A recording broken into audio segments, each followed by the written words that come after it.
როგორ აისახება სილამაზის ეს საერთო უნივერსალური იდეა ხელოვნებაში და განსაკუთრებით მაინც ჩვენი ფოკუსი არქიტექტურაში. სილამაზე უჩემოთ არის ჩემამდე არის და ჩემს მერეც იქნება, რელატივისტური არის ის, რომ არა, სილამაზე არსებობს მარტო მაშინ, როდესაც მე განვიცდი, რომ ის ლამაზია.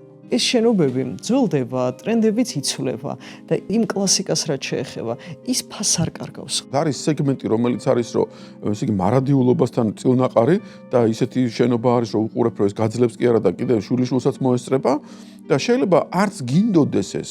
აი ჩვენი ცხოვრების დიდი ნაწილიც სწორედ ჩვენ გაგვყავს რაღაცნაირ ასეთ junk space-ებში. ხალხნო, რასაც იქ ნახავთ, ქართული თვალებით არ უყუროთ. თვალი შეცვალე და დაინახე სხვანაირად, რომ მე მიხვდები ფასი. ადამიანს შეიძლება რაღაცა უნდოდეს და მოთხოვნილება ქონდეს, მაგრამ გააცნობიერო რა გინდა. საზომი ჩემთვის არის ესეთი. რაც შენ გააკეთე, ის შენ გაავს. თუ კოპირება არის ვიღაცის ბედნიერების. აი ეს ფილოსოფია ხო რაზეც საუბრობთ. რას გამოიწვევს ქალაქის განვითარებაში? ჩვენ შევდივართ ისეთ ეპოქაში, სადაც ჩვენ შეგვზიზღდება სიტყვა ქალაქი.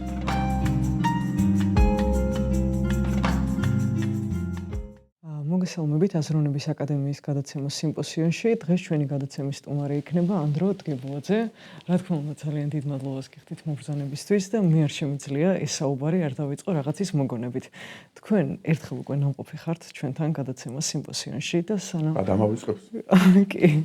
და აი ამ ჩანაწერისთვის ჩვენ რომ ვემზადებოდით, შევხვდით ერთმანეთს რამდენიმე დღის წინ ონლაინ და აი ჩემთვის პირადად ეგ შეხვედრა ძალიან დიდი შემეცნებითი მუხტის მქონე იყო და რაღაცნაირად ცოტა არ იყოს შემეცნებითი თვალსაზრისით მოწყენილი ვიყავი გამომაფხისლა და გამახალის. ანუ ასეთი ფრაზა არის დეკარტის ძალიან ცნობილი ფრაზა, რომელიც ყველას თავისებურად და თავის ჭკუაზე აქვს გადაკეთებული კოგიტო ერგო სუმ.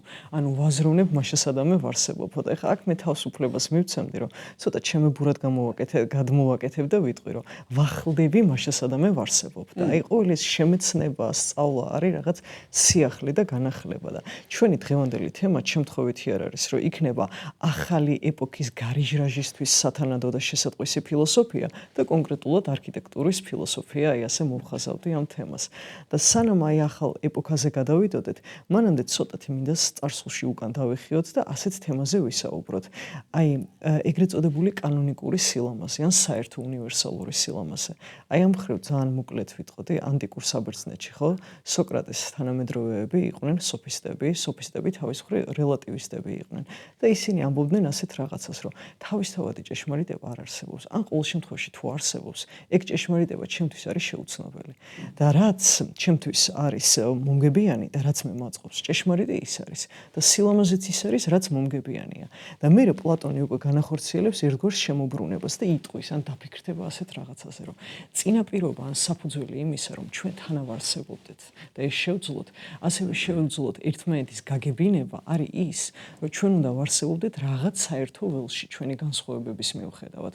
და მეტაფორულად რო გამოვხატოთ, ამ ველს თითქოს დაჰნათ ის თავზე რაღაც პირველყოფილი იდეა ჭეშმარიტებისა, სიკეთისა, სილამაზისა და ამ იდეასთან სიშორეს სიახლოვის მიხედვით განისაზღვრება თუ რა არის ჭეშმარიტი, უმჯობესი და რა არის ლამაზი და ამის მიხედვით შემიძლია ასევე მე მივხვდე, ვინ ველაპარაკება მართალს და ვინ ცდილობს ჩემს გაცურებას.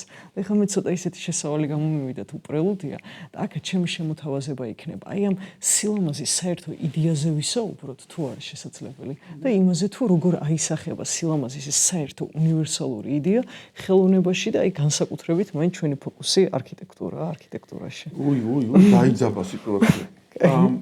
მე ვიტყვი ესეთ რაღაცას, რომ რაც არ უნდა ადამიანმა აირჩიოს ცალი მხარე, ან სოფისტური, ან პლატონისტური, ის აღმოჩნდება კრიზისში. იმიტომ რომ ჩვენი ცნობიერება ისე არის მოწყობილი, რომ ეგ ორივე ფაქტორი აბსოლუტურად ვალიდური და ცოცხალი არის ჩვენში. და ესე იგი ხაზი გავუსვათ, რაზე არის საუბარი. ერთი იმაზე, რომ თუ მე არ მესიამოვნა, რატო უნდა ვთქვა, რომ რაღაცა ლამაზი არის? ვიღაცამ რახან მითხრა მაგის გამო? და მეორე, თუ ჩემი სურვილი არის და ჩემი გემოვნება არის და ჩემი სუბიექტური დამოკიდებულება არის ის რომ რაღაცა ლამაზია, საკმარისია თუ არა ეს იმისათვის რომ ვთქვა რომ ის ობიექტურად ლამაზია. ანუ ჩემი სუბიექტურობა განა ამხელა სიგანის არის რომ ის ობიექტურობამდე მივიყვანო. და ორივეს აქვს არსებობის უფლება, და ფილოსოფიურად რო ვთქვათ, ერთმა შეიძლება დაბადოს რელატივისტური ხედვა, მეორემ შეიძლება დაბადოს აბსოლუტისტური ხედვა. აბსოლუტისტური ნიშნავს, რომ სილამაზე უჩემოთ არის, ჩემამდე არის და ჩემს მერეც იქნება, რელატივისტური არის ის, რომ არა, სილამაზე არსებობს მარტო მაშინ, როდესაც მე განვიცდი, რომ ის ლამაზია. და მე კიდევ ვიტყვი ეგეთ რაღაცას, რომ ეს ორი ამზადებს მესამეს. რომ ამათ შვილი უნდა ეყოლოს.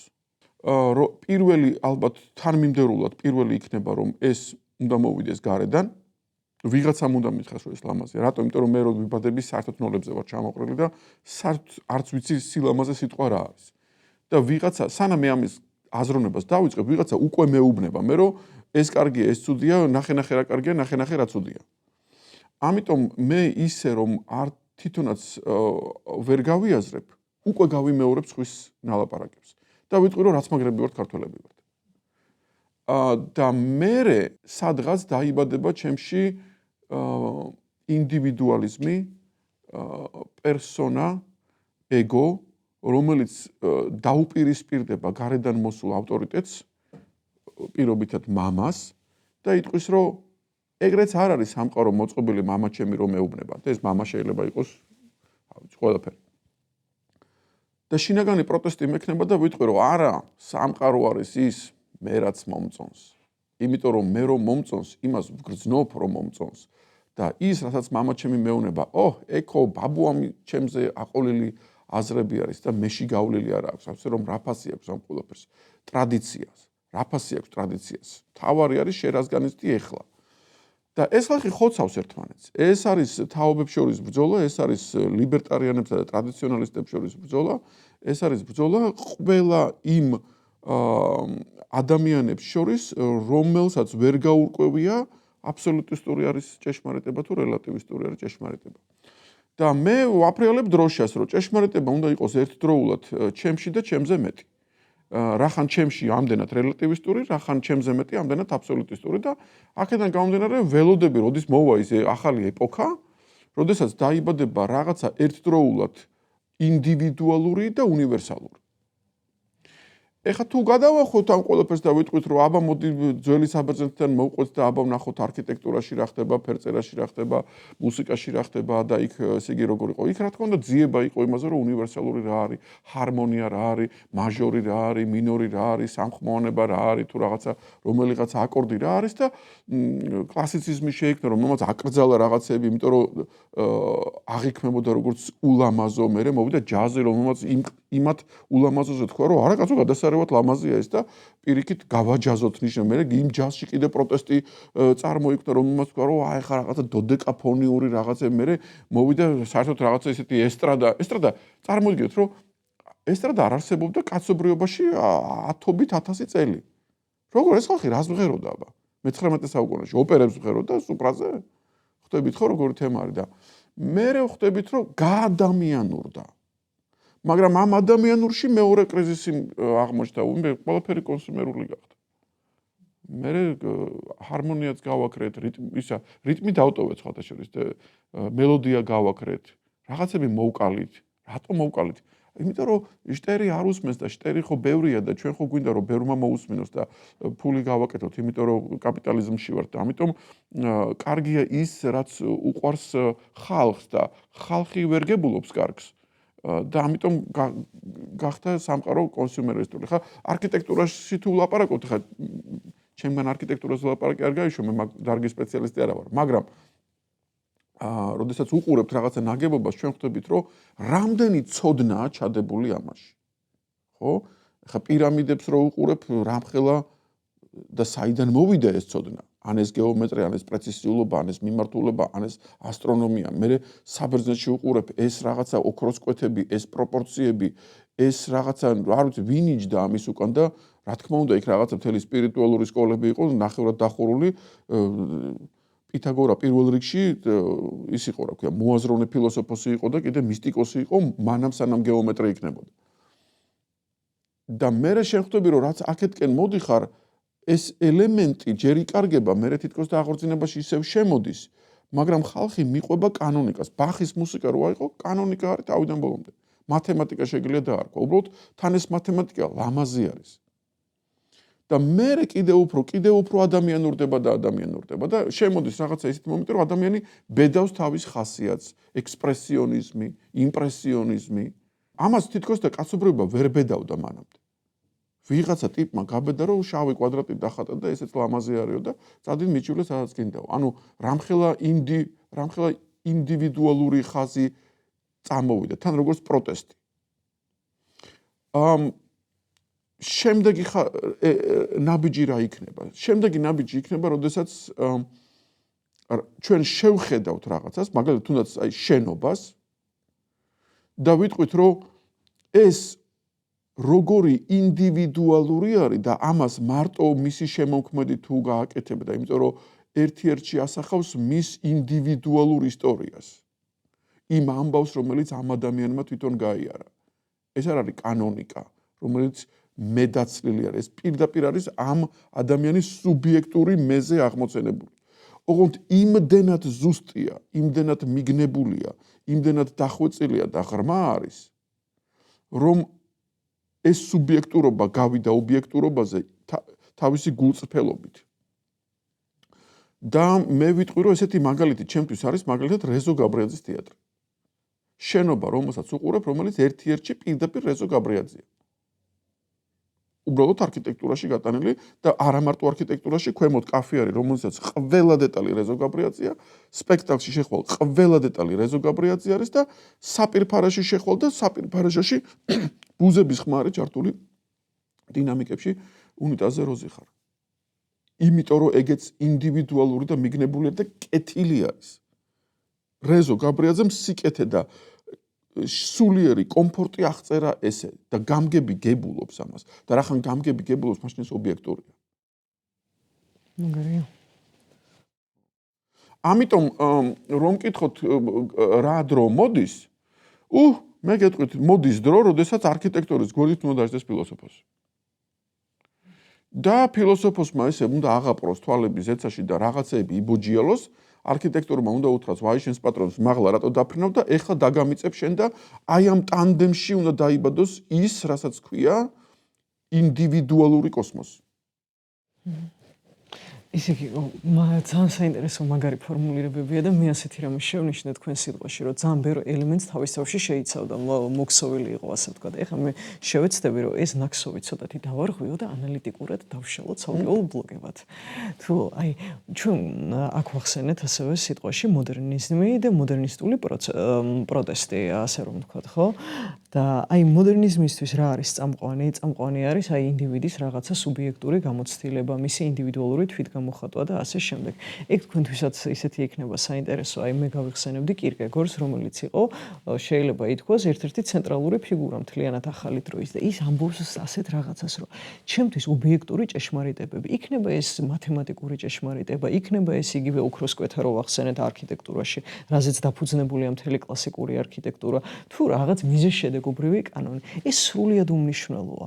მე არ მაინტერესებს აი თქვათ ის, რომ სამკუთხედის კუთხეების ჯამი არის 180 გრადუსი. ჩემთვის გაცილებით უფრო მნიშვნელოვანია, თქვათ, ჩემი რიგდება თუ არა მეგობარი, რომელიც ჩემზე ნაწყენი იყო. ისინი ამბობენ და იმაზე მიანიშნებენ, რომ აი ეს ჭეშმარიტებები, ობიექტური ჭეშმარიტებები, მათემატიკური და ასე შემდეგ, უფრო განკერძოებულია, რთულია და ვერ ეთავსება და ეთვისება ჩვენ სუბიექტურ საჭიროებებსა და გამოცდილებას. და ამიტომაც ჩნდება ეს პროტესტი ხელოვნებაში თუ არქიტექტურაში, რომ რატომ უნდა იყოს სილამაზე კანონიკური, რატომ უნდა არსებობდეს რაღაც ზენა ინსტანცია, რომელიც მე მიგარნახებს რა არის ლამაზი. ეს ზენა ინსტანცია არ არის, ჩემში არის შემოქმედი, ესენი ცოტა რაღაც თავში ავარდნილი ხალხიც არის, ხო? ისე რომ ვთქვა, ჩემში არის ღმერთი, რომელიც მოიგონებს და დაადგენს თუ რა არის სილამაზე. და ეხლა ჩემი წინადადებაც ის იქნება, რომ გავარჩიოთ ასე ვთქვათ, ეს მოდერნისტული პროტესტი და ერთიანი სილამაზის იდეის მოშლა. აი რა იყო მისი საფუძვლები და ასევე შედეგად რა გამოიწვია. მე ვხედავ ასე. და ამაში ვხედავ, რომ ფილოსოფოსმა უნდა თქვას ეს. სანამ გადავალთ ხელოვნებაზე. სილამაზე ერთია, ოღონდ ფორმით უთვალავია. მაგრამ არსით ერთია. უთქმელი სილამაზე ერთია და თქმული სილამაზე ბევრია.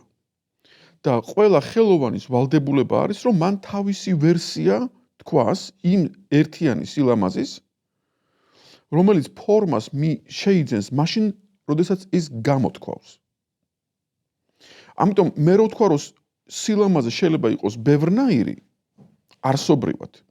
მაშინ გამოდის, რომ ყველა დებილობას ვალიდაციას ვაძლევ, რომ ისიც სილამაზეა, ოღონდ სუბიექტურად. მაგრამ მე ვამბობ, რომ არ არის ეგრე, სილამაზე ერთია და ის თავისი არსით ისეთია, როგორიც ვარ მე. და მე შემოვიტანე ფილოსოფიური საზომი. თუ რაღაცა არსით მე არ მგავს, ის მახინჯია.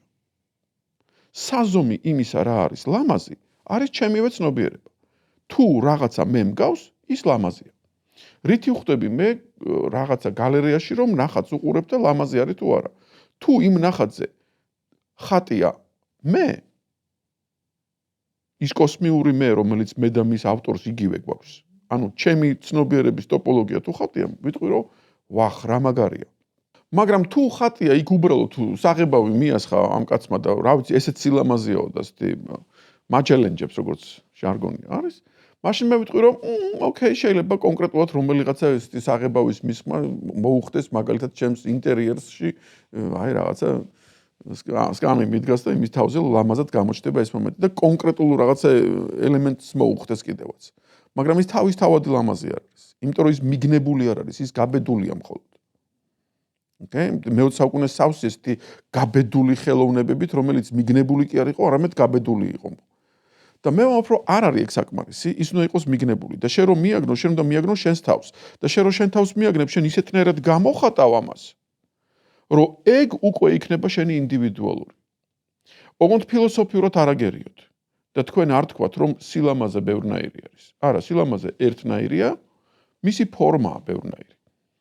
აქედან გამომდინარე, უკვე სივრცეს ვტოვებ იმისთვის, რომ ორივეს არსებობას ვაძლევ უფლებას, რაც ვთქვით უკვე, რომ აი ერთი არის რელატივისტური, რომ რელატივისტურში ნიშნავს, რომ ჩემს მიერ აღქმული, ამას აქვს ფასი. რა თმინდა მე სამკუთხედების ტოლობის თეორია, თუ კი მე უნდა შევიგზნო და მე ვდარდობ იმას, რომ მეგობარმა მიღალატა და აქ სად არის სილამაზე. მაგრამ შენ თუ ამბობ ეგეთ რაღაცას, რომ მე წავიკითხე ლიტერატურული ნაწარმოები, სადაც ვიღაცა თავის მეგობრის ღალატს კი არ დარდობს, არამედ აცნობიერებს და ამბობს, რომ რა კარგია იმან რომ მიღალატა, იმიტომ რომ მე ამით ეხლა გამოვფხიზლდი. მაშინ მე ვიტყვი, რომ აუ რა ლამაზი მიგნება, იმიტომ რომ მე მგონი ჩემზედაც ასე მოქმედებს. ანუ გამოვიდა, რომ იმისი სუბიექტური მიგნება ჩემთვის არის გამოფხიზლების იმპულსი და მაშინ ის ობიექტური ყოფილა და არა სუბიექტური. ანუ მე ვამბობ, რომ ხელოვნება უნდა გავიდეს იმ ეპოქაზე, როდესაც სუბიექტური უნდა გადავიდეს ობიექტურში. და იმისთვის რომ სუბიექტური გადავიდეს ობიექტურში, ჯერ სუბიექტური უნდა დაიბადოს. სუბიექტური თუ უნდა დაიბადოს, მაშინ მე უნდა ვთქვა, რომ მე ესე მინდა, ესე ვხედავ, აი ესეთი თავქარიანი იდეები მაქვს. რატო არ შეიძლება რომ მაგალითად სახურავი იყოს არასწორი, არამედ მოღუნული. ვითომ უნდა დაცურდეს ახლა მომრგვალებული, ტალღური, რატო უნდა იყოს კედელი მაინც და მაინც ბეტონი, იყოს შუშა, რატო უნდა იყოს შუშა, მოდი იყოს მცენარეებით, ასე ვთქვათ, რაღაცნაირად შემკული, რომ შორიდან რომ შეხედავ, აღქმაც არ კონდეს, რომ არის რაღაცა შენობა, არამედ თითქოს და რაღაცა მცენარე. არ ვიცი, რაღაცა თავქარიანი იდეები, რომელიც ლამაზია თუ არა, მე არ ვსვავ ამ კითხვას, იმიტომ რომ მე რო ვიფიქრო რა არის ლამაზი, მაშინ სულ წიგნები უნდა ვიკითხო და იმდენ წიგნს წავიკითხავ, ბოლოში არქიტექტურაზე დრო არ დამრჩება. იმიტომ რომ 7000 ადამიანი მეტყვის, რომ და ლამაზი არის, მარჯვნივ გავუხვიე, მარჯვნივ ეს არის, არა მარცხნივ წადი, მარცხნივ ისინი ეს აი სილამაზე სხვანაირი არის და ერთი წამით რა მაქვს უფლება, რომ ჩემი აზრი მქონდეს რა არის სილამაზე. ხო და მაშინ ვაკეთებ ეს. ეს არის ინდივიდუალური, ასე ვთქვათ, დამოკიდებულება და მე ვამბობ, რომ ისე შეიძლება იგივე საზრეს ვანვითარებ, მაგრამ მე მგონია, რომ კონფლიქტი არსებობს ამ ორ ხაზს შორის. და ორივე მხარე ვერ ხვდება, რომ ერთი მეორისთვის არის დაბადებული. და რომ ეს კოსმიური კონფლიქტი არის. ეს კონფლიქტი უნდა მოხდეს. ყველა ომი მაგიტომ ხდება დედამიწაზე. რომ შენ უნდა მიხვდე, რომ მეორე მხარე ვინც არის, ეგ არის შენი უმოკლესი გზა, რომ მიაგნო შენს თავს. უბრალოდ ვერ ხვდები ამას. და ტრადიციონალისტის ის ვინც ტრადიციებს მიყვება, ის უნდა მიხვდეს, რომ თუ გინდა რომ გააცოცხლო ტრადიცია, მაშინ შენ უნდა იყო ლიბერტარიანი. და ლიბერტარიანი უნდა მიხვდეს, რომ შენი ლიბერტარიანული აზრებით გახვალ იმაზე, რომ ფარდობითი იქნება ყველა ცნება, მათ შორის შენი ლიბერტარიანობას და 5 წუთში დაგემცხოვრება შენივე ლიბერტარიანობა შენივე ხელით. იმიტომ რომ სიმყარე არ გაგაჩნია, იმიტომ რომ შენ სიმყარეს უარყოფ საერთოდ როგორც ესეთი. და ერთადერთი რაც არის ერთდროულად თავისუფალი და მყარი არის ჩემს მიერ მიგნებული კანონზომიერება, არა გარედან მოტანილი, არამედ ჩემს თავშივე ნაპოვნი. და ისევ ვიმეორებ, რომ და არქიტექტურაში ეს ანაირი სახის უნდა იყოს. სუპერ გაბედული, სუპერ დამანგრეველი ყველა მანამდე არსებული კანონის, მაგრამ ამ დროს იმდენად მიგნებული, იმდენად კანონზომიერი თავის თავში, იმდენად ნამდვილი, იმდენად ზუსტი და იმდენად უეჭველი, რომ ამის შემხედვარემ უნდა თქვას, რომ აუ რა მაგარია. ხო. კი, აი ხა მე გამოვიცანით ახლოვით რაღაცა სამფაზიანი კანონი, თითქოს ჯერ გვაქვს რაღაცა, ასე ვთქვათ, მოცემულობა, ობიექტური მოცემულობა და მორჩილება ობიექტური მოცემულობისადმი და მისი იმპერატივისადმი. მე გადავდივართ რაღაცა სუბიექტურზე, სუბიექტურ რეალობაზე და იმის სიკვდილი ან იმის, რა ვიცი, უკანა პლანზე და ამ გადაწევა. სუბიექტურს არაფერი არ აინტერესებს. აი, ობიექტურობას ფილოსოფიურად ეზიზღება ობიექტურობა. კი, და მესამე რაზეც ვამბობთ, აი ეს რაღაც განვითარება, ამათი სინთეზი. კი და მოდი ბარემ ისიც ვთქვათ, რომ ეს სინთეზი რომ მოხდეს, აქ დიდი კატაკლიზმა უნდა მოხდეს. მე უნდა დამენგრეს ჩემი სუბიექტურობა. მე დეპრესიაში უნდა ჩავარდე, მე უნდა რაღაცა ვიდარდო, ვიღაცა უნდა მოკვდეს. შეიძლება მეც უნდა გავიარო სიკვდილი თუ ფიზიკური სიკვდილი არა რაღაცა ესეთი. ხო ხტებით ან რაღაც გმირის მოგზაურობა მაქვს გასავლელი. და მოდით ფილოსოფიურად ვთქვათ, რა უნდა დაიბადოს? რასაც მე გავურბოდი და მე გავურბოდი კანონს. მე უნდა ცხვირი მივადო ამ კანონს. ოღონდ მე ამ კანონს გავურბოდი გარეთ, მაგრამ მე ამ კანონს მივადებ ცხვირს ჩემს შიგნით. ხო, აი მაშინ უკვე შეიკრა სამყაროს კონტური, რომ სამყარო ყოფილა რაღაცა გადაგრეხილი, რაღაცა სივრცე, რომ შენ ჯიგარო რასაც გაეკეცი გარეთ, იმას შიგნით ვერ გაეკცევი. შენ შეიძლება გაეკცე ღმერთს, მაგრამ სინდის ვერ გაეკცევი. მერე ბოლოს მიხვდები, რომ ეგეური თურმე ერთ ეგივე ყოფილა. ანალოგიურად, შენ შეიძლება გაეკცე ყველანაირ სილამაზეს იმ ფორმით და იმ წესებით, რომელსაც მამა ასე ვთქვათ, გიტენიდა twin-ში. და ბოლოს მაინც მიხვალ ექამდე, რომ ის მამაც თურმე უნდა იყოს. ერთი კაცი გამახსენდა სახელი და გვარი არ მახსოვს, ფოტოგრაფი იყო ეს ადამიანი და ძველი ყაიდის ფოტოგრაფი იყო 60-იან წლებში ჰიპების მოძრაობა რო იყო, ამ დროს ეს კაცი ცხოვრობდა უმდიდრეს ოჯახში. მამამისი პარიზში იყო მაღალი მოდის დიდი ფიგურა, წონიანი კაცი იყო და ეს კაცი ამბობდა, რომ ჩემი სახლი სავსე იყო მოდელებითო და ის ლორანის მოდელები და ეს რაღაცა ულამაზესი ქალები, კაცები, გაპრანჭულები აქეთ იქ და აი ყოსო 20 სტანდარტი იყო ჩემს სახლში და აი აქ მქონდაო და გავაპროტესტეო და მამა ჩემს უთხარი რომ წავედი ახლა მე საერთოდ უნდა მოვიარო დედამიწა მეზიზღებას ეს რაღაცა მდიდრული რაღაცა ცხოვრებაო და ერთადერთი რაც გავაყოლეო ხელსო იყო ფოტოკამერაო და მეთქი ახლა გადავიღებ სამყაროსა და ეს კაცი ნუ ჩამოყალიბდა მე უკვე ფოტოგრაფად მე მოვიდა თავის სახლში მივიდა გარდაცვლილი მამა გარდაცვლილი დედა ხო ეს კაცი უკვე დაბერდა და ვიღაცა მირეკავსო და მეუნებაო რომ აი ეს რაღაცა ოტკუწიურ რაღაცა მაღალი მოდის კომპანიასო უნდაო ფოტოგრაფიო და იქნებაო თქვენზე გააკეთესო არჩევანი რომ იქნება თქვენ გადაიღოთო და ეს კაცი ამ ლექციას ოდესაც კითხულობდა უკან ფონზე იყო მისი ფოტოები და პირი დავაღე იმიტომ რომ როგორი ფოტოები ქონდა ესე თან შავ-თეთრი თან ფირზე იღებს თან ფართე მიან ფირზე აი ძველ დროში რო იღებდნენ ხოლმე და ვიღაცა ესეთი გამოწყეპილი ბრიტანული ესეთი ხალონი რუსულად რო იტყვიან ესეთი ტიპები და ვენახში და იმაში აქვია რაღაცა სიბინძურეში და აი ეს პროტესტანტი ეს ხიპის და ოტკუწურის ორი ესე იგი ხაზი ამ ადამიანს ჰქონდა თავის შემოქმედებაში გაერთიანებული აუ ესე იგი მივხვდი რომ რა მაგარია ეს ტიპი რომ როგორი ნახდი ეს ტიპი ყველა თავის ფოტოში ფაქტიურად იღებდა თავის თავს როგორი მართალი იყო ეს კაცი მე არ ვიცი ამ კაცმა ცხოვრებაში რა ნახა მაგრამ რაც ნახა ყველაფერი ამოატრიალა ნახა სიმდიდრე ნახა სიღარიბე და მისთვის ეს იყო ერთი იმიტომ რომ თვითონ ეს ადამიანი იყო ერთი ხო და ესეთი ხელოვნება ჩემთვის მაღალი რანგის ხელოვნება არის. იმიტომ რომ ესეთი ხელოვნება უკვე მტრობას აღარ ატარებს შიგნით. მე კი არ გავურბივარ ერთს და მივდივარ მეორესთან და ეხლა გიტირებთ ყოფას, იმიტომ რომ აქეთკენ ჩემნაირები ბევრი ვნახე და გავერთიანდებით ეხლა და დიდი ძალით შემოგეტიებ და ეხლა ნახეთ ვინ მოიგებს. არა, ომი დამთავრდას ფილოსოფია არის. და სადღაც სინანულია, რომ რასაც მე გავურბოდი, თურმე იმითი მე უნდა საკვები მიმეღო. მაგრამ გარდაუვალი იყო ისიც რომ მე უნდა გავქცეულიყავი, იმიტომ რომ არ გავქცეულიყავი, მე ვერ მივხვდებოდი რომ ის საკვები არის. და ცრემლი მოგადგება იმაზე, რომ ეს ყველაფერი მე მგონი ჩაწყობილი იყო. და შენ რო შექმნა, ეხლა შენ რო გაღმერთდა და შენ რო იყო ღმერთი და ახალი სამყარო რო შექმნა, ყველაფერს იგივეს გაიმეორებ. იმიტომ რომ სხვანაირად შეუძლებელი. ხო, აი ეს ეხლა აი ახლა ჩემს გვერდით უნდა იყოს ვიღაცა არქიტექტორი, რომელიც იტყვის, რომ ანდრომედი ერთი კიდე ილაპარაკე და მე ახლა თან უკვე დავიწყე ამის ხატვა, იმიტომ რომ მაშინ არქიტექტურაში აინახე გაბედულობის ელემენტები, აინახე კანონიკის ელემენტი, აინახე ესენი როგორ ერწყმის, აინახე როგორი რაღაცა გამოვიდა, მე ვეტყვი, რომ ნუ ტვინით ნუ ცდილობ, შენი ისტორია მოყევ. იმიტომ რომ ეს ყველაფერი მეში უნდა იყოს ამოვლებული. ამაში შენი მე უნდა იდოს. მე რო ვიყო არქიტექტორი, მე ვიყო ეგეთი რაღაცას. მოდი დაჯექი და მოყევი მთელი შენი ბავშვობა. ბავშვური იმპრესიები. იქ არის სადღაც რაღაცა ნაღდი.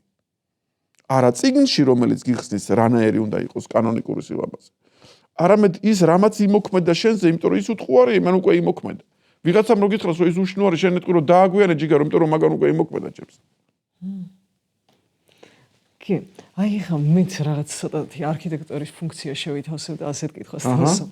აი რამდენადაც მე მესმის და არა მარტო მე, არამედ ეს ასე არის თითქოს მიჩნეული და გავრცელებული თვალსაზრისია, რომ აი თანამედროვე არქიტექტურაში, ასევე დეველოპმენტის ბიზნესში თითქოს განდევნილია იდეა სილამაზისა და ამითი აღარ ხელმძღვანელობენ. და როგორ შეიძლება გამოიყურებოდეს არქიტექტურაში და დეველოპმენტის ბიზნესში დაბრუნება სილამაზის იდეისა, როცა სახელმძღვანელო ხდება იდეა სილამაზისა. აი რაღაც ისე. ცუდი რაღაცა რო თქვა შეიძლება?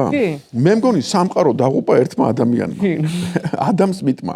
აი თქვა. ო, ადამ სმითმა თქვა ეგეთი რაღაცა, რომ მე არ ვიცი რა არის ლამაზი, მე არ ვიცი რა არის კეთილი, მე არ ვიცი რა არის სამართლიანი, მოვა უხილავი ხელი და ის მოაგვარებს ამ ყველაფერს და მე მოვკვდა თუ უხილავმა ხელმა ეგ მოაგვარა. იმიტომ რომ უხილავი ხელი მოვიდა და ამ ხალხს უთხრა ეგეთი რაღაცა, რომ ბინა გინდა? კი. ბინა გინდა ძვირიანი თუ იაფიანი? არა, გეხვეწები იაფად გავმიყვანე, ბევრი ფართი რო იყოს. ეგეთი იაფი და ისეთი ეგეთი არის რაღაცა, აი ხრუშოვკა, გინდა? ხრუშოვკა არ გინდა, უკვე ეგ ძალიან ძვირი ღირს. და უკვე მაშინ დავიწყეთ უკვე სილამაზის მაქსიმიზაციისკენ კი არ წავედით. არამედ წავედით, რომ მოიცა საშუალო მინდა რაღაც. კი, თუ შენ მოძლიერდები ფინანსურად, შენ შეიძლება თქვა, რომ აღარ მინდა ხა ეს ხრუშოვკა რაღაცა ცოტათი წესიერ სახლში გადავალ. ხო? მაგრამ დეველოპერი უნდა ხვდებოდეს მაშინ შენ რა გინდა. იმიტომ რომ შენ თუ არ იცი რა გინდა, მაშინ ეს დეველოპერი დაგიდებს იმას, როგორც თვითონ წარმოუდგენია. ან მისი არქიტექტურა და ამ არქიტექტურს ეტყვის, რომ მოდი ერთი რაღაცა გამიკეთე რა, იმიტომ რომ დეველოპერი განიცდის, რომ თვითონ არის ქვეყნის მბრძანებელი და არა არქიტექტორი. არქიტექტორი უბრალოდ დაქირავებული ვიღაცა ტიპია, რომელსაც შეიძლება თავისი ალბათ 100-დან 80 არქიტექტორი გეტყვის, რომ ნეტა იყოს ისეთი ცხოვრება მოწყობილი, რომ მე რასაც განვიზდი როგორც სილამაზეს, მაგის საშუალება მქონდეს, რომ ეგ გარეთ გამოვიტანო. იმიტომ რომ დაკვეთა მაგაზე არ არის, დაკვეთა არის იაფი ორღად, ან რაღაცა სტანდარტული, ან რაღაცა ბიზნეს კანონიკით მოტანილი. თუ ეხლა ადრე იყო რელიგიური კანონიკა იყო და რომ ესეთი უნდა დაგეხატა ეხლა რაღაცა ეკლესია და ესეთი გუმბათი და ესეთი ფორმები უნდა ქონოდა, იმიტომ რომ ეკლესიური კანონიკა ამას ამოდა, არა ეხლა ეს უკვე ადამ სმიტური კანონიკა მოვიდა, ღმერთი ჩანაცვლა ამერიკული დოლარით. ხო? და შენ უცებ მაშინ გამოგდის ეგეთი რაღაცა, რომ ბიჭო, მაშინ აქ ვიღაცა იმდენად შეძლებული ხალხი უნდა მოვიდეს, რომ ამ შეძლებულმა ხალხმა ჯიბეზე გაიკრას ყელი და თქვას, რომ არ გვინდა რაღაც ეგეთი სტანდარტული, მორდი მართლა იყოს ხელოვნება. ცოტათი შეიძლება არქიტექტორებმაც ივაშკაცონ იმაში, რომ პირი შეკრან და თქვან, რომ მოდი იცით რა არის, ჩვენ მაინც გავაკეთებთ რაღაცა შრომას დაკვეთის გარეშე და დაიდოს ეს არქიტექტურული, ასე ვთქვათ, რაღაცა იდეები და იქნება მერე მოუნდეს ადამიანს. და მერე თუ ადამიანს მოუნდა, მერე უკვე ადამიანი დაკვეთეს გაუკეთებს ბიზნესს, იმიტომ რომ ვაღიაროთ ეხა ბიზნეს რა უნდა, ბიზნეს უნდა რომ ფული გააკეთოს, თორე ბიზნესი არც ფიქრობს იმაზე ლამაზი რა არის. ბიზნესი იტყვის, რომ თუ ხალხს უნდა მოდი გავაკეთოთ, რა პრობლემა არის. ამიტომ მაშინ გამოდის, რომ არქიტექტორმა უნდა გაზარდოს ხალხი. და არქიტექტორის საიდან უნდა გაიზარდოს? გვერდით უნდა დაისვას ფილოსოფოს. ხო. რომ რეალურად ფილოსოფოსმა უნდა, ესე იგი, მოახდინოს რაღაცა ამოფრქვევა, ფილოსოფოსმა უნდა იგრძნოს ახალი ეპოქა. ფილოსოფოს არ აინტერესებს არქიტექტურა, ფილოსოფოს იდეა აინტერესებს. მაგრამ არქიტექტურმა ამ იდეაში უნდა არქიტექტურული სურათხატი გამოიტანოს და მერე ტალღა უნდა გაავრცელოს, მან უნდა ეს მიიტანოს რაღაცნაირად ადამიანებამდე და ადამიანებამდე ეს ტალღა უნდა მიიტანოს ბიზნესამდე და უნდა თქვას, რომ ვაიმე ესეთი გვინდა. ხო? მე მაგალითად ვიტყოდი, რომ აი დღევანდელ ეპოქაში მაგალითად გათითოკაცებულ საზოგადოებაზე ვსაუბრობ ჩვენ. და ალბათ შემდეგი ტენდენცია რაც იქნება სახლი კაფსულები. ჩინელები რო აკეთებენ. რატო? არ მინდა მეზობელი რა. და აი ის რაღაცა შუშებიანი რაღაცა ესეთი პლასმასის რაღაცა თუ იქნება, რომელსაც უბრალოდ შეუერთებ მე დენს და რაღაცა წყალს და კანალიზაციას, საკმარისი არის ჩემთვის. რატო? იმიტომ რომ მე ვეკუთვნი ჩემს თავს. ანუ ფილოსოფოსმა უნდა იგრძნოს ესეთი ტენდენციები. რომ ინდივიდუალიზმი თავის პიკში რომ მიდის. ან შეიძლება ამ ხალხმა თქვას, რომ მოდი რაღაცა ისეთნაირად დავუდგეთ, რომ ჩემნაირი ხალხი მინდა გვერდით.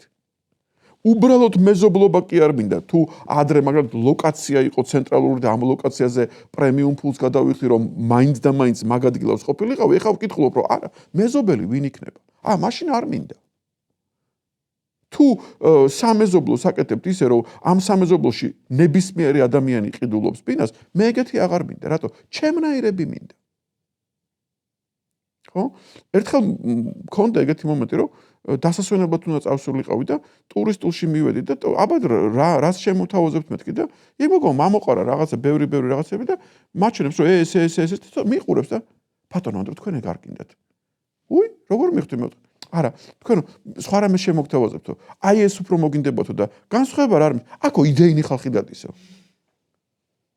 და მეთქი რა მაგარია, ახალ რაღაცას გამოვკარეთ ხელი, იმიტომ რომ შენ დასასვენებლად მიდიხარ არა ლოკაციის გამო, არა კომფორტის გამო, არა ვარსკვლავების გამო, არა საჭმლის გამო, არა რაღაცა ფასილიტების გამო, იქ რო რაღაცა დაგხვდება რაღაცა, ხო, რაღაცა არ ვიცი, ინფრასტრუქტურა, არა. თურმე იქ შენნაირი ხალხი იკრიბება. ვა. ხო. იქ ძალიან საინტერესო იყო ხა. აი შენაირ ხალხთან დაკავშირებით. იგივე აი არქიტექტურაზე რო ვისაუბროთ, დღეს არის მოძრაობები, რომელიც ცნობილია ასეთი არქიტექტურული ამბოხის სახელით. კიდევ სხვაგვარად ამას მოიხსენიებენ ხოლმე როგორც ახალი კლასიკური არქიტექტურა და გამოდიან ასეთი მოთხოვნით, რომ კლასიკური არქიტექტურის პრინციპები და ღირებულებები დავიბრუნოთ.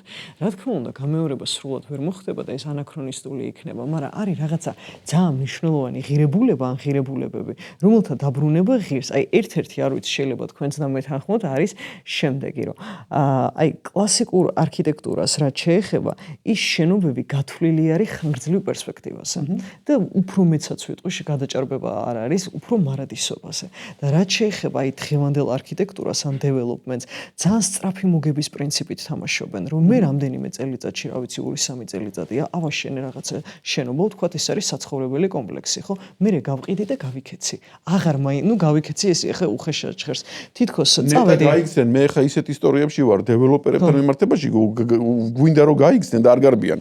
მაგრამ ცალკე ისტორია. აი, აღარ მაინტერესებს თქვა 10 წელიწადში ამ შენობას რა დაემართება. და რეალურად ისეა, რომ 10, 20, 30 წლის შემდეგ ეს შენობები ძველდება, ტრენდებიც იცვლება და იმ კლასიკას რაც შეეხება, ის ფასს არ კარგავს, ხო? და იგივე ხანგრძლივ პერსპექტივაზეა გათვლილი და ამიტომ თქვენ რომ ამბობდით, რომ თითქოს აი სილამაზე რაღაც სიძვირესთან იყოს დაკავშირებული, შეიძლება ითქვას, რომ ეგ ფართოდ გავრცელებული კლიშეა, მაგრამ თლად მასეც არ არის. თუ მოკლე პერსპექტივაში შევხედავთ, კი. ხანგრძლივში შეიძლება პირიქით ის უფრო მომგებიანიც კი მე გეთანხმებით და აქ ისინი სხვანაირად თამაშობენ. და აქ შეიძლება საერთოდ ორ სეგმენტზე ვსაუბროთ. არის სეგმენტი, რომელიც არის, რომ ესე იგი მარადიულობასთან წილნაყარი და ისეთი შენობა არის, რომ უყურებ, რომ ეს გაძლებს კი არა და კიდევ შვილიშვილსაც მოესწრება და შეიძლება არც გინდოდეს ეს და გინდოდეს აი რაღაცა კაფსულა. რატო იცი? იმიტომ რომ შენ თვითონვე იცი, რომ ეს მორალურად მოძველდება 5 წელიწადში და რაღაც გინდა მარადიულობა. ხო, რავი, ტელეფონს რო ყიდულობ, შენ თვითონ ვიცი, რომ ეს ტელეფონი სულ რომ გამძლე რო იყოს, 5 წელიწადში შენ თვითონვე გამოცვლი ამას და ანუ შენ თვითონვე აღარ დებ იმის მოთხოვნილებას, რომ ტელეფონი იყოს მარადიული. სიტყვაზე შეიძლება ცუდი შედარება არის, სახლსასი არ უყურებ როგორც ტელეფონს, მაგრამ იდეაში მაინც. მაგრამ ნებისმიერ ვარიანტში ჩვენ უნდა ვთქვათ, რომ პირველ რიგში ეს იდეა უნდა იყოს, რომ ამ სახლისგან რა გინდა შენ? რას უნდა გამოხატავდეს ეს სახლი? თუ ვიღაცა ადამიანების ჯგუფი ამბობს, რომ ჩვენ გვინდა ესეთი სახლი, რომელიც არის, ესე იგი, მედგრად დგას და კიდე იქნება 10 წლეულები, აბატონო, მაშინ თქვენთვის ეს ყოფილა.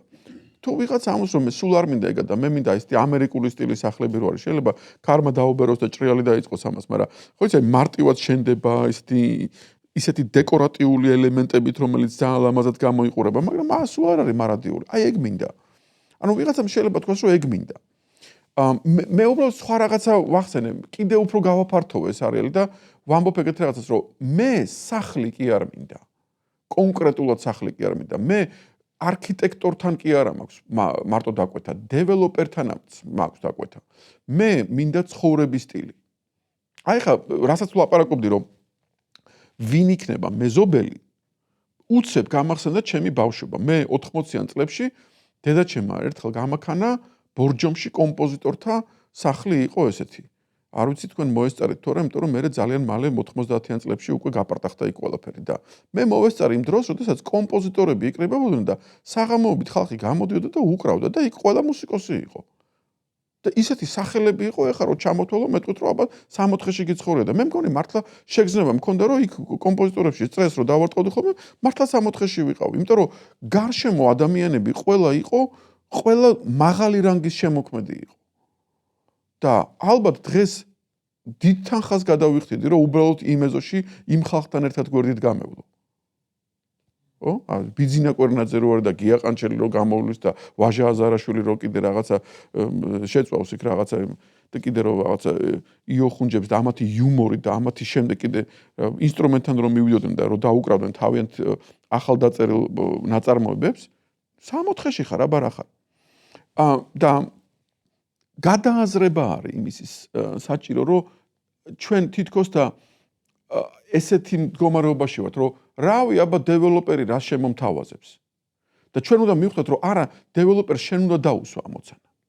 თუ შენ ღებულობ ეკონომიკურ ყოფას, როგორც კაპიტალიზმს, სადაც კლიენტი ყოველთვის მართალი არის და კლიენტი რასაც უკვეთავს ბიზნესმა ის უნდა გააკეთოს, მაშინ კლიენტს მოუწევს, რომ უფრო ღრმად გაიაზროს ეს მომენტი. მაგრამ კლიენტიც უნდა გაიზარდოს. თუ კლიენტი TikTok-ზე არის გაზრდილი, მაშინ კლიენტი აკოპირებს ვიღაცის გემოვნებას და ის დაკვეთას არასოდეს არ მიიტანს დეველოპერთან. და დეველოპერი შეკრული იქნება მე TikTok-ესთან, რომელიც სულ გამოაშტერებს ამ ხალხს. რომელიც საერთოდ ისეთ პირობას დასვავს, რომ ის უკვე იქნება შტამპი და უკვე იქნება 1000-ჯერ გადამღერებული და მარტივი გასაკეთებელი. და ამაში მე ვხედავ კაპიტალიზმის პრობლემას. წესით უკუღმა უნდა იყოს, წესით კაპიტალიზმმა უნდა იყოს, რომ პირიქით ახალი წამოიღე რაღაცა ინოვაციური. მაგრამ კაპიტალიზმი ჩაიხვია TikTok-ში მე მგონი. აი ზუსტად ამას ვფიქრობდი და მაგას აღარ ვიტყვი, იმიტომ რომ თქვენ უკვე თქვით, იმაზე კარგად ვიტყვი, რომ მე ვიტყოდი და აი ხა რადგან ეს ვახსენეთ ხო თქვენც ამბობთ. ჩემი აზრითაც ეგ არის მნიშვნელოვანი, რომ ანუ ადამიანს შეიძლება რაღაცა უნდოდეს და მოთხოვნილება ქონდეს, მაგრამ გააცნობიერო რა გინდა. ხო, გაიგო ხო, რომ მე მინდა ლამაზ გარემოში ცხოვრება. მე მაგაში ვხედავ ფილოსოფოსების მე მაგაში ვხედავ ფილოსოფოსების ფუნქციას. ფილოსოფოსი რეალურად ვინ არის? ვინც მიდის და ასიტყვებს იმას, რასაც იმპულსურად გზნობს. კი. მეტი არაფერი არ არის და მე ვიღაცა გისმენს შენ და დედა შენ იმას ლაპარაკობ შიგნით რაც მქონდა მეო. ეგ არის ფილოსოფია, მეტი არაფერი არ არის. კი, აი ხა ვახსენებდი თქვენ რაღაც კაპიტალიზმი და TikTok-ი ახსენეთ და ცოტა ჩემ გამოცდილებაზეც უნდა ვთქვა, სწორედ ამ დღეებში გავეცანი აქამდე სამწუხაროდ არ ვიცნობდი, ძალიან დიდი არქიტექტორი არის კოლჰასი, რემ კოლჰასი და იმ კოლჰას 2000-იანი. მე რა გოიმივარ არც გამიგია. აი ხა ამაზე ვიტყვი, ესე იგი 2000-იანი წლების დასაწყისში მას აქვს დაწერილი ესე. ეს ძალიან გავლენიანი და საკულტო ესედაც კი არის შეფასებული და სახელწოდება აქვს ესეს ასეთი, რომ junk space. ხა junk ინგლისურად რა არის ნაგავია ხო? Space სივრცე არის. ნუ რაღაც ნაგავის სივრცე. ეს კოლჰასი ამბობს ძალიან მნიშვნელოვან რამეებს რა. აი ერთ-ერთი არის რა არის junk space? ეს არის მოდერნისტული არქიტექტურის ნაშთი და ნარჩენი. junk space მის მიერ ანუ ეს ნაგავის სივრცე გაიაზრება როგორც ის ნარჩენი, რაც რჩება არქიტექტურისგან, მას შემდეგ რაც არქიტექტურა თავის თავს ამოწურავს. და ის ამბობს, რომ დღეს ჩვენ ასეთ სივრცეებს ვაშენებთ, თუმცა ეს სივრცეები აი მოკლებულია არქიტექტურულ სულს, მოკლებულია ავთენტურობას, მოკლებულია მუდმივობას. ეხლა junk space მრავალი მახასიათებელი აქვს, მაგრამ ერთ-ერთი ძალიან მნიშვნელოვანი არის მისი უსახურობა და მისი უფერულობა და მაგალითი რა არის, რომ წარმოვიდგინოთ? აი მაგალითი უნდა მეთქვა ზუსტად ახლა. მაგალითად კლასიკური არქიტექტურა, ძველი არქიტექტურა რას აკეთებს? ხო, ის გამოხატავს აი იმ ეროვნულ თქვათ კულტურას, ისტორიას იდევს, ასევე რაღაც ადგილობრივ ესთეტიკას. და რაც შეეხება აი ამ junk space ეგრეთ წოდებულ, ნუ ასეთ სივრცეს, აქ ეს განსხვავებები, იგივე ეროვნული განსხვავება იქნება თუ თავისებურება წაშლილია. მე რო სავაჭრო ცენტრში მოვხვდე. ვერ მივხვდები ახლა ეს რომელი სავაჭრო ცენტრია, აზიის სავაჭრო ცენტრია, ამერიკაში ვარ, აფრიკაში ვარ თუ სულაც ევროპაში ვარ. და აი ასეთი შენობები და სივრცეები, როგორც უფერული, უსახური, სიღრმისგან და სულიერებისგან დაცლილი. და იგივე შეიძლება ითქვას საცხოვრებელ კომპლექსებსაც და ბინებსაც, რომ რასაც თავაზობენ ადამიანს, ნუ ადამიანს და მოქალაქეს რა, ამ შემთხვევაში ადამიანი დაყვანილია მთლიანად მომხმარებელსა. ასე ვთქვათ, აი ეს არის კუბი, ან რაღაცნაირი კვადრატი, ასე რომ ვთქვათ, იგივე უსულო და უსახური კვადრატი. ან თქვენ ამბობდით რაღაცა იზოლირებული კვადრატი. და აი ჩვენი ცხოვრების დიდი ნაწილიც სწორედ ჩვენ გაგვყავს რაღაცნაირ ასეთ junk space-ებში. ნუ ეხლა ეს უხეშად ჟღერს არ მინდა ნაგავის სივრცე უწოდო, მაგრამ და უწოდოთ რატომაც არა, მე სრულად მოვყვები თამაში და მე ალბათ ჩემს პარალელს გავაკეთებ. ერთ-ერთი ჩემი ჰობი არის ის, რომ მე ტურები დამყავს ინდოეთში. მე რა დამყავს ორგანიზატორს დაყავს, მე უბრალოდ ესე იგი ვლაპარაკობ. და ერთ-ერთი ნიუანსი არის ის, რომ ეს ხალხი უნდა წავიყვანო, გასაგებია რომ აგერ არქიტექტურული შენობები აბა უყუროთ და გადასარევი რაღაცა ისეთი ლამის მსოფლიო საოცრებამდე აყვანილი იგივე ტაჯ-მაჰალი და ტაჯ-მაჰალზე უარესებსაც განახებთ იქა თუ გინდათ რა ვქოთ, მაგალითად ელორა სიტყვაზე ვლაპარაკობ, მაგრამ ერთ-ერთი მომენტი არის რაც ხალხს უყვარს, ეს არის შოპინგი. ინდოეთში თუ რამეზე უნდა იშოპინგო, ხელნაკეთებზე უნდა იშოპინგო. იმიტომ რომ ხელნაკეთები იქ არის სასწაული დახვეწილობის და სასწაული ტრადიცია აქვთ და იმ შრომასთან შედარებით რა შრომაც იმაში არის ჩადებული არის გამოოგნებლად იაფი. დღეს ვიღაცას რო ეს ხელით გააკეთებინო სადმე დასავლურ ქვეყანაში ალბათ დაგიჟდება 10 ჯერ უფრო ძვირი ვიდრე ამას ხედავ იქ და იქ კიდევ ხედავ რომ ეს ნამდვილი არის. არის ერთი პატარა ქალაქი თუ სოფელი, სადაც მე რო ჩავდივარ, უკვე მცნობენ ხოლმე 10 კილომეტრში და მე მიყვირის ხოლმე ერთი ისა რა ქვია. ტიპი რომ შენ წინაზე რო იყავი და რო არ იყიდე, ის არ გამიყიდია და კიდე მაქვს. და რო შევდივარ ხოლმე იმის მაღაზიაში, ესე კომპლიმენტს მეუნება ხოლმე, რომ შენო ოხერი კაცი ხარო, შენო იცი კარგი და ცუდი რა არის. და მე ვეუბნები, რა თქმა უნდა, ვიცი, იმიტომ რომ ის რაც შტამპით კეთდება, ის არის ტურისტებისთვის. მაგრამ ის რაც ნამდვილი არის, იმაში დევს შრომა, ოფლი, ტრადიცია და ყველაფერი და ის ხელით კეთდება, ცვილით უნდა ეს ცვილი მერე გაადნო, მერე ლითონი უნდა ჩაასხა, მერე ის ლითონი უნდა გააპრო, უზარმაზარი შრომა არის. მაგრამ კითხვა იბადება ესეთი. აი რომ მივიყვანე მე ვიღაცა სიტყვაზე 20 ადამიანი. ეს ამ ხალხმა რა იყიდა? გასაგებია ვიღაცისთვის მე რო ვილაპარაკე და შესწავლი გავაკეთო რომ ხალხო აი შტამპი და აი ნაღდი. ეხლა რომელიც გინდა აიღე. ძალიან ბევრი მაინც შტამპს ყიდულობს. რატო საჩუქრად მინდა მეტი არ მინდა? ამაში ეხლა მე $100 არ გადავიხდი რა მე მესმის რომ ძალიან მაგარი არ, მაგრამ არ მინდა რა. და ვიღაცა ეთქოს რომ აუ ეს ჩემს კუთხეში იქ როგორ მოუხდება, ეგ კი არა ამის გულისთვის ეხლა მე შპალერს გამოვცვლი. იმიტომ რომ ვაუ რა მაგარია. ხვდებით? იმიტომ რომ უცებ-ფასი დაინახა. აი ასე ვხედავ მე რომ ფილოსოფოსმა უნდა ამოწიოს და უნდა თქვას რომ ხალხო ამის ფას გებულობთ. იმიტომ რომ ამის უკან იდეები დგას, ამის უკან არქანგელოზების გუნდი დგას, რომელმაც ინსპირაციით ამ კულტურაში, ამ კონკრეტულ კულტურის სუბკულტურაში ჩაიტანა ეს იმპულსები და ისტორიულად ჩამოყალიბდა ესეთი ხედვა და ეს ხალხი ამას აკეთებს ესეთნაირად, იმიტომ რომ ასე ხედავს. სრულყოფილების ამნაირი ხედვაა ეს. და ეს უბრალოდ copy-paste არის, ეს უბრალოდ შტამპი არის. ეს ამის კოპიის კოპია არის. სადაც სული უკვე აღარდებს. და თუ შენ უბრალოდ ფორმალურად გინდა რომ უბრალოდ რაღაცა დადო და გინდა რომ იაფად გამოხვიდე მაშინ ეს. და ამიტომ შენ ხვდები რომ ეს ხალხი უნდა გაზარდო ჯერ. ხვდებით ხო? აი როგორც ახლა ჩემთვის მაგალითად სანამ ინდოეთში წავალთ, მანამდე შეიძლება დღენახევარი მაქვს და ფრენის დრო და მანამდე რომ შევხვდი ამ ხაზზე, მე აი ამ მონაკვეთში უნდა მოვასწრო, რომ ინფიცირება გაუკეთო ადამიანებს იმითი რომ ხალხნო, რასაც იქ ნახავთ, ქართული თვალებით არ უყუროთ. თვალი შეცვალე და დაინახე სხვანაირად, რომ მე მიხვდები ფასს. იმიტომ რომ ქართული ყურით ინდურ მუსიკას თუ უსმენ, უბრალოდ არ მოგეწონება. მაგრამ შენ თუ დაძაბავ გონებას და იტყვი რომ რა ხდება აქ და დაინტერესდები და ცოტათი მოკრძალებით მიუახლოვდები, მაშინ ის თავის თავს გაგიმხელს. და მიხვდები რომ იქ არის სიღრმეების მთელი ფენები.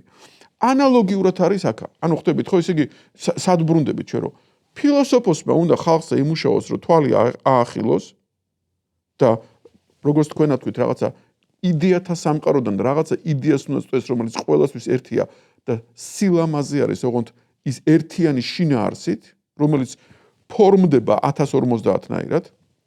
მეორე, ამ ხალხში უნდა აღძრას სურვილი, რომ მე მინდა, რომ გარემო, რომელშიც ცხოვრობ, იყოს ლამაზი. იმიტომ რომ სილამაზე უბრალოდ ის კი არ არის ჩემი სტატუსი, რომ მე ლამაზ სახლში ვცხოვრობ. არა, სილამაზე ჩემზე მოქმედებს და მე მხვეწავს. კარგ ფილმებს იმიტომ უნდა უყურო, რომ შენც გახდე კარგი. თორე შენ თუ უყურებ 24 საათი თურქულ სერიალებს, იქნები შტერი. ანუ გამოდის, რომ შენ გჭირდება ადამიანები, რომლებმაც გადაწყვიტეს საკუთარ თავზე მუშაობა. და ეს ხალხი მერე მოითხოვს სხვანაირ სახლს. მაგრამ თუ მეტყვის საიდან იწყება ეს ყველაფერი, ადამიანურად ეს არ იწყება კონსიუმერის სურვილისაგან, იმიტომ რომ კონსიუმერმა არ იცის რა უნდა. აქ მასწავლებელი არის საჭირო, რომელიც ახსნის და ამ ხალხს ეტყვის, რომ ერთამით რა სანამ შენ იტყვი რა მოგწონს, ჯერ აგიხსნი რა ხდება და მერე მითხარი შენ რა მოგწონს. იმიტომ რომ უმეცრებით შენ ვერ დაბადებ სწორ დამოკიდებულებას სილამაზესთან. მაგრამ ბიზნეს უნდა ის, რომ შენ შტერი იყო, იმიტომ რომ მერე დაკვეთა გექნება პრიმიტიული. ბავშვები ძალიან მაგარი იყო. კი. აი დღევანდელ ქართულ რეალობაზე რო გვესაუბრა ამ კუთხით, აი იგივე არქიტექტურისა და უძრავი ქონების დეველოპმენტის ამ ბიზნესის კუთხით. რა ვითარებაა? თქვენ ცუდ ადამიანს ეკითხებით ამას. მე ორ ბინასთან მქონდა ურთიერთობა და ორივე ბინის შემთხვევაში პროკურატურამდე მივიდა საქმე. და სასამართლო პროცესებში და ლანძღვა და გინებაში ვარ. ამიტომ მე რასაც ვხედავ, ეს საკმაოდ შორს არის იმ პლატონის იდეათა სამყაროსთან, რომელსაც ესე ფილოსოფიურად ლაპარაკობთ ახლა მე თქვა. ხო, აი მე რო ვახსენებდი კოლხას, სხვათა შორის აი ეს junk space-ებს რო ვახსენეთ, ყველათ არ გამიკეთებია, რა ჩემი აზრით ქართულ კონტექსტშიც კარგად თავსდება და ეგ კარგად აშიშულებს იმ ფილოსოფიას იგივე ეს, რასაც ვამბობდი junk space-ი და იმ ფილოსოფიას, ეგრეთ წოდებულ ფილოსოფიას ახლა ბრჭყალებში, რასაც ეფუძნება უმეტესწილად დღევანდელი ეს რაღაცა ბიზნესი შეერევასე. არც კიდევ ზემოდან დახედეთ ფილმს. ბათუმს დახედეთ ზემოდან. და მიხვდებით, რომ junk-ი კი არა და junk space. და ეს თქვენ დასვით კითხვა ესეთნაირად არის. ეს junk-ი ვის თვალში არის ტოპ. ხო. და მე მიხვდები, რომ ეს junk-ი თუ ვიღაცის თვალში არის ტოპი, მაშინ ის ტიპი ყოფილა junk-ი. ხვდებით ხო როგორ მე ხა აქ შეურაცხყოფას არ ვაყენებ, ზოგი ისეთი არქიტექტურული ნაგებობაა და ზოგი ისე კარგად ეწერება იქ, რომ ყბა გადმოგივარდება და იტყვი, რომ ვახ, ესე იგი აფერუმ შენს მარჯვენას, რომ მოიფიქრე აქ ესეთი ელემენტის ჩადება. მე სპეციალურად არ ვაკონკრეტებ, იმიტომ რომ დავიწყო ხა ჩამოთვლა და ესეთი სუბიექტური ვიქნები და მეორე ერთი ყველას ვერ ჩამოთვლა და ვიღაცას ვაწყენებ. ამიტომ არ გეგონოთ, რომ მე ესე ვილანძღები საზოგადოდ. მაგრამ მე ვამბობ ესეთ რაღაცას, რომ საზომი ჩემთვის არის ესეთი. რაც შენ გააკეთე, ის შენ გაავს. თუ კოპირება არის ვიღაცის ბედნიერების. თუ ის შენ გავს, მაშინ მაგარი ყოფილა. მაშინ მე კითხვას არ ვსვავ, ის ტრადიციული არის, მოდერნია, შუშა, ქვა არის, არ მაინტერესებს ეგ. თუ შენ ის გავს, მაშინ ნაღდი ყოფილა. ანუ მე არ ვოპერირებ ძალიან მარტივი ფორმალურობით, რომ ლამაზია ის, რომელიც და ფორმას არ მივაბო. მაგრამ შენ თუ ამბობ ეგეთ რაღაცას, რომ იცი რა არის, რავი, ამერიკაში ესე აშენებენ და მოდი ჩვენც ესე გავაკეთოთ რა, იმიტომ რომ თანამედროვე მოდა ამას კვარნახობს და უკვე ბუნებრივად შენ აკოპირებ, მაშინ უკვე ჯანკი. ეგ ზუსტად, აი თქვენ ზუსტი ეგ დიაგნოზი იყო, ასე ვთქვათ, სივრცითი მდგომარეობის თითქოს, იმიტომ რომ ეხლა რის მიხედვითაც შენობები შენდება, ეგ არ არის რაღაც იდეის ან ფორმის ფილოსოფია, ეგ არის გამეორება, არის კოპირება, არის კომერციული ეფექტი. რაღაც ფორმულებად რო ჩავშალო და გამოუშვა. კი. და აი ხა ჩვენ რაღაც დღევანდელობასაც შევხედე, სულ დასაწყისში გქონდა რა თქმა უნდა ეგ ტონები, იგივე ახალ ფილოსოფიასთან თუ ახალ არქიტექტურულ ფილოსოფიასთან დაკავშირებით და მაშინ ჩვენ შეხვედრიდან გამომდინარეც დამამახსოვრდა და ეხა საუბრიდან გამომდინარეც მომწიფდა ეს ფიქრი ჩემში, რომ ჩვენ ვამბობთ, რომ ვდგავართ სერიოზული ეპოქალური გარდატეხის გარეშრაში. ეს თქვენი ფორმულირება მე არ მომეკონია. ეს გარდატეხი მაქვს ხა ეგრე. ხო, ნუ რა ვიცი. ხო და ეს გარდატეხა მოიდანს ახალ ფილოსოფიას და ეს ახალი ფილოსოფია ტალღებად უნდა განეფინოს არქიტექტურაში, ბიზნესში და ასე შემდეგ. და მნიშვნელოვანია თითქოს ანტენის ქონა, რომელიც ამ ტალღებს დაიჭერს. და ეხლა თქვენ თქვენეული ტერმინოლოგიით ვიტყვი, ხო, მაინც ისეთი ადამიანი ხართ, ვისაც იდეათა სამყაროში ცხვირი შეყოფილი გაქვთ და ამ ცხვირის შეყოფიდან გამომდინარე, რომ ვთქვათ, როგორ გავაფრთხილებთ ადამიანებს, როგორ შეგვიძლია გავაფრთხილოთ ასევე არქიტექტორები ან ბიზნესი. აი რა უნდა უთხრათ? რა მოდის ან რა მოვალს, ხო? ესე იგი მე ჩემს სტუდენტებს ვეუბნებოდი ეგეთ რაღაცას, რომ დაამთავრე წინადადება, რომ 60-ის ჭუჭურტანაში შევიხედე და დავინახე და დაამთავრე წინადადება. ანუ თქვენ ახლა მეუბნებით, რომ იდეათა სამყაროში თუ შეგიხედი, ახლა მითხარი იქ რა დაინახე, რომ გავაფრთხილოთ ახლა ეს ხალხი აქეთკენ ვის დარჩაო და ოკეი, წამოვალ მაგ ავანტიურაზე, ესე იგი მე ვიტყოდი, რომ მოდის ახალი ეპოქა და ახალი ეპოქა ნიშნავს, რომ ინდივიდუალური და კოსმიური უნდა დაქორწინდეს ერთმანეთში. თქვენ სწორად გაავლეთ პარალელი და მეც ნავთს დავასხავ ამ თქვენს ნაპერწკალს, რომ ეს ნიშნავს, რომ ტრადიცია და მოდერნმაც უნდა იქორწინოს ერთმანეთში, გარდაუვალი არის ესა. დასავლეთმა და აღმოსავლეთმა უნდა იქორწინოს ერთმანეთში, წარსულმა და მომავალმა უნდა იქორწინოს ერთმანეთში. ხო, ეხა ხვდებით ეხა რაღაც ფუტურისტული ხედვა და იგივე ტრადიციული მომენტია. და ეს უნდა იყოს ბუნებრივი და გააზრებული. მარტო ბუნებრივი არ კმარა, მარტო მოფიქრებული არ კმარა, ეს უნდა იყოს მიგნებული. და მე არ ვიცი ეს რამდენად მომგებიანი იქნება, შეიძლება სამყარო გაიყოს ორ ნაწილად. ვიღაცეებისთვის იყოს იაფი პროდუქტი, რომელიც იქნება უსახური, მაგრამ იაფი, გავბედავ და დავარქვევ ამ მიმდინარეობას ტემუს. და არ შეურაცხყოფ ტემუს მეც მომხმარებელია, იმიტომ რომ არის უამრავი საგანი, რომელზეც არანაირად არ მჭირდება იმაში რაღაცა ისა ქვია, ინდივიდუალიზმი, აი რაღაცა გაუფუჭდა რაღაცას და მინდა რაღაც ნაწილი და გაიხაროს ტემომ. სანამ მაღაზიაში გავალ, ჩინეთიდან უფრო ადვილად მოვაქვთ ხოლმე ჩემთან. და ჩინელებს ამაში ბადალი არ აყავთ. ფასშიდაც ვერ მოუგებ. და უკვე ხარისხს ისედებენ, რომ გაგიკვირდება კიდევაც და ყოველ წლიდან წლამდე ამისი, ასე ვთქვათ, გაუმჯობესება ახერხებენ და ეგ არის სირთულე ყველა მწარმოებლისთვის. როგორ გადაუჯოկროს ჩინელს. მაგრამ აქედან მხარეს იქნება სწორედ ის, რადგან ჩვენ ვლაპარაკობთ, რომ ვიღაცები, ვინც ამ გარიჟრაზე ფასთა ომში კი არ შევლენ, არამედ იტყვიან, რომ მე ექსკლუზიურს ვაკეთებ ფაქტიურად შემოქმედებით აქტს, ის იქნება ცოტა, ის იქნება განსაკუთრებული, რა თქმა უნდა, მისი ფასიც ვერ იქნება ტემუს რაღაცა ინტერვალში, იქნება უფრო ძვირი, მაგრამ გამგები გაიგებს და გამგები დააფასებს და არც მაინტერესებს, რომ ჩემი მომხმარებელი იყოს ის, ვინც ამას ვერ იგებს.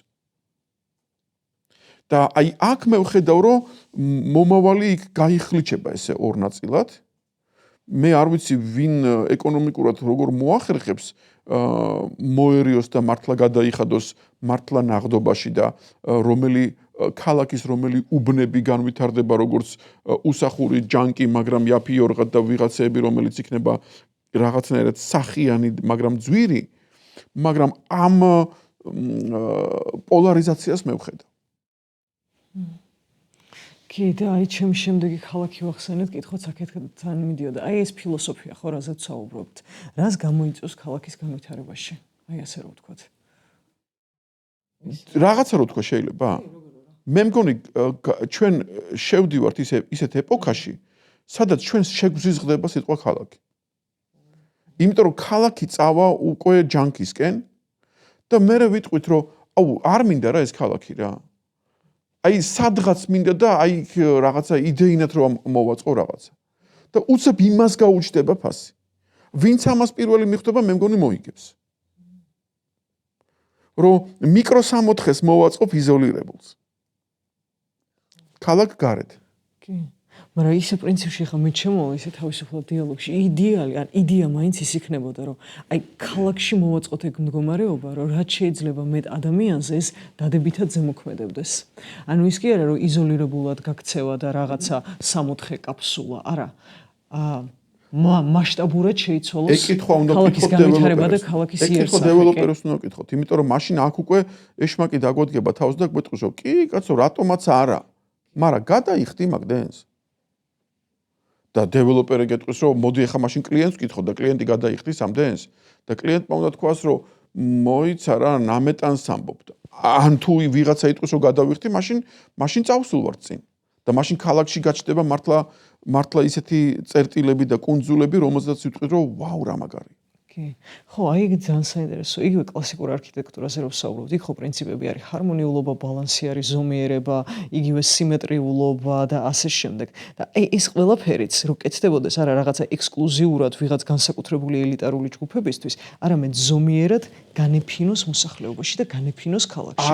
და ფასით შესაბამისი ნორმაზე ეგ ხო ერთ ჩვენი საქმე არ არის. უნდა გაქცეთ პასუხი. მაგრამ ჩემი აზრით მაინც შეიძლება რომ ვიღაცა მე ანდრო არა ვარ საკმარისი მაგისთვის, ჩემი ცოტნით, მაგრამ მე ფილოსოფიურად ვიტყვი ეგეთ რაღაცას. მე ვაფრიალებ დროშას, რომელზეც დიდი ასოებით აწერია სიტყვა სინდისი. და სინდისი არის ის, რომ სინდისი არ ამბობს, რომ ჰარმონიული ვიყოთ და ფუნქციონალური ვიყოთ და მშვენიერი და ლამაზი. არა, სინდისი არის გაცილებით უფრო მკაცრი თეზა. სინდისი არის, რომ როგორც მეტყვი სინდისი ისეთი უნდა იყოს. და ანუ ეს ეხა უკვე სილამაზეში და არქიტექტურაში ნიშნავს, რომ ის უნდა მგავდეს მე. ლამაზია არა ის, როგორიც ჰარმონიული არის და ფუნქციონალური არის და დახვეწილი არის. ლამაზია ის, რაც ვარ მე. მოითხოვს ჩემი სული. ანუ ზუსტად ჩემი სული რო იტყვის, რომ ესია ესია. ეხლა თქვენ უკვე შემოვიტანთ ეგეთ რაღაცას, რომ ვაიმე ანდრო და ყველას გემოვნება ერთია. არა, ყველას სინდისი ერთია, კი.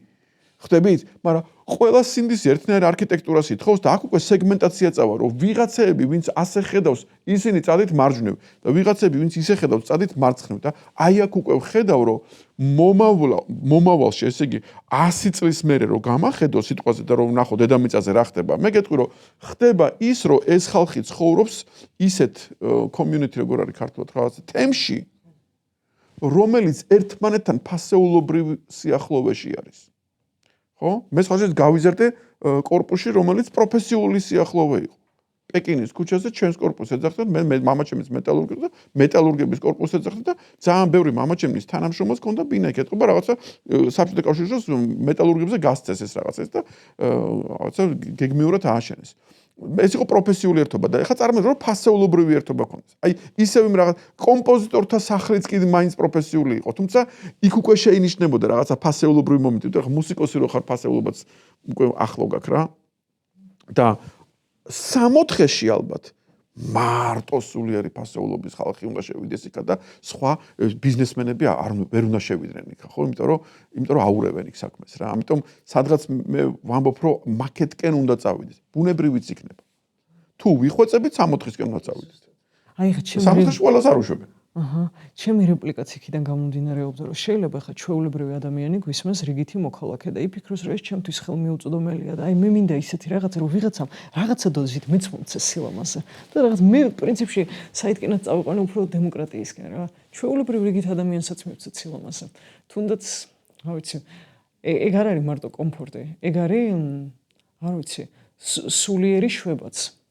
ხო, შენი გარემო და ის ადგილი, სადაც შენ ცხოვრობ.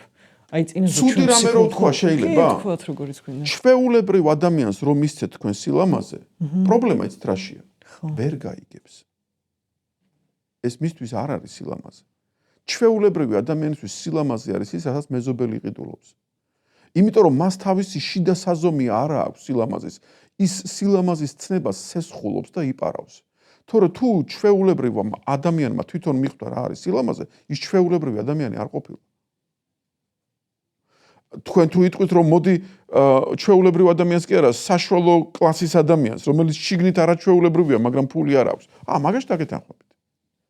მაგრამ თქვენ თუ მეტყვით რომ არა, მოდი გოიმს მივცეთ სილამაზე, გეტყვით რომ ნუ აკეთებთ მაგას. 60-ში შტერები არზიან, რომლებიც გოიმებს არ უშვებენ 60-ში. იქ მარტო უნდა დაიმსახურო და მერე შეხვალ. კაი, ძალიან ესე იგი აქ ისეთი თამამი ფორმულირებები იყო და მე ჩემ კითხვასაც ისე თამამად ჩამოვაყალიბებ.